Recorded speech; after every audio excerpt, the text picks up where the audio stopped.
I'm going to show you now how you can add password protection to StoryMaker and to flashcards. It is very, very important to do this because you don't want students to be deleting work that you have put in a lot of effort to produce and have it all disappear on you. So you can protect it.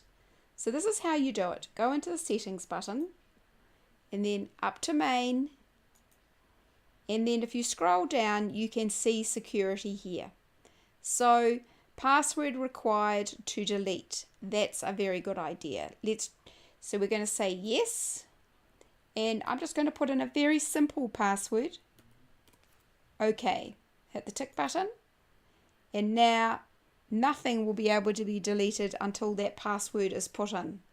You can always come back in later and change that password if you want. You can do other things around security as well. Holding down the Alt key required to access options and settings. So we could set that one on. You can hide options on the screens, settings still visible, and that's useful for tablet PCs if you want to. You can have a password before being able to access the settings.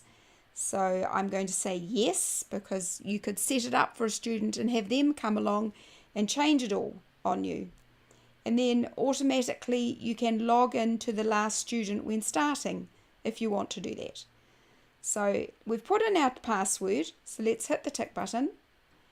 And now if we were to go into Helen and into Stories, Mrs. Smith, and if we went to the Kaituna walk track now, we have to hold down the Alt key because we put that on to show, so I'm holding down the Alt key to show the buttons at the bottom, and I want to delete it. It's asking, do I want to delete the story? And I say yes. And now it's asking me for the password.